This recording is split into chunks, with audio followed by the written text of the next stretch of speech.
Hi, so this is the story of the tragic death of Dorothy Jane Scott. She was a 32-year-old mother she was a single mother, and she was from Southern California, and she was abducted after doing something good for her friend, and her murder has never been solved.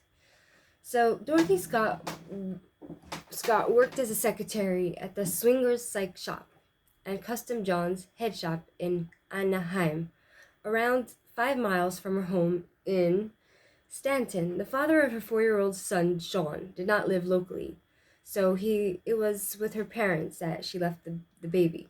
Jacob and Vera, who helped Dorothy win care for Sean while she was at work. Her parents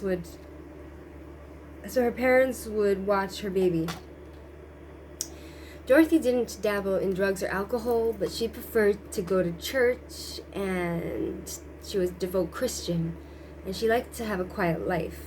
Sadly, that would all come to a violent end. On May 28th, in 1980, heading home from her employees' meeting, Dorothy noticed a strange raised bite on her coworker's arm.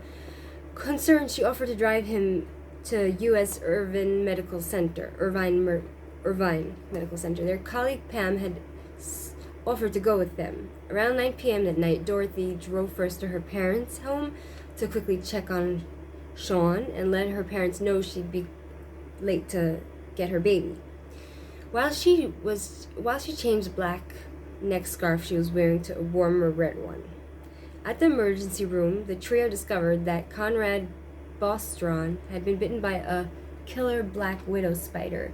He was given a prescription for treatment and discharged at 11 p.m. Dorothy left her two colleagues in the waiting room to go and collect her car and pick them up at the front door of the hospital.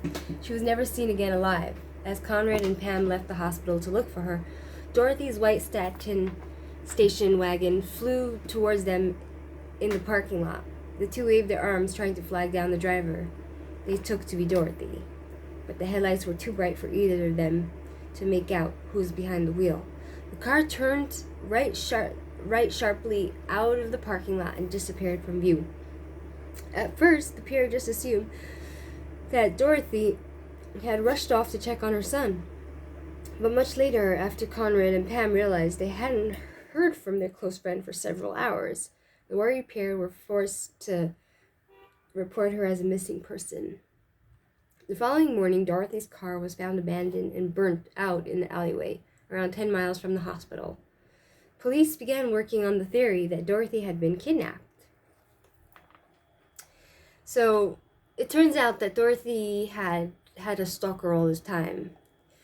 So, prior to her sudden disappearance, she had been receiving terrifying phone calls from a mystery caller. Herself, often, she said always that the male voice on the other end always seemed familiar to her, but she never found out exactly who was calling her.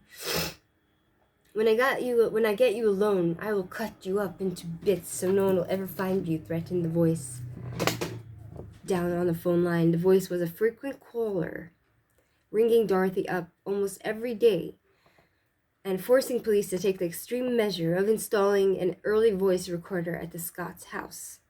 The man always warned that he was watching her at all times, and he demanded that Dorothy look outside, claiming to have left behind a gift for her.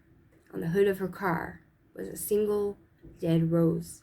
This morbid symbol terrified Dorothy, yet she had no clue to the identity of the caller. In fact, according to Dorothy's mother, the brave secretary was so frightened by these persistent, chilling calls that she took up karate as self-defense against this mysterious stranger. And to this day, the caller remains a mystery. Maybe if we knew who was calling Dorothy, her murder could be apprehended.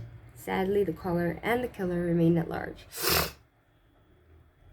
Back in 1980, when this crime happened, there was far less awareness of stalking and the danger such behavior poses, how it can escalate and build up to murder. Often, stalking is not taken as seriously as it should be. Today, we have much more research and understanding of stalkers and how their behaviors manifest. We also know how tragically, just how many women who are murdered have been stalked by their killer beforehand. Dorothy's stalker was not known to be an ex-partner or an individual she had been in any form of relationship with. This man, however, was able to watch her, follow her, and note her movements, her clothes, her location, all without seemingly raising suspicion by those around him or being spotted by Dorothy herself. His phone calls suggest he had an obsession with Dorothy. He was in love with her. Obsession and fixation are key features of stalking behaviors, and also the principal red flags for how much danger the stalker, how much of a danger the stalker can be. The night Dorothy was snatched, she was at the hospital with a colleague who had suffered a spider bite, a random event. At the work meeting, when she noticed her colleague was unwell and offered to drive him to the hospital, this wasn't planned or scheduled, yet how did her killer know where she was? That she had stopped at her parents and changed her scarf. He was able to be there in the parking lot when she returned to her car in the dark with the intention of driving around to pick up her two colleagues in the front door. The killer could not have been planning to snatch her that night when she was with her colleagues. It may have been an opportunist attack. He was following her, and when she arrived back at her car alone, he used that opportunity to strike. 2 weeks after Dorothy vanished, her mystery caller found a new conversation partner. "Are you related to Dorothy Scott?" he first asked Dorothy's mother. "Well, I've got her."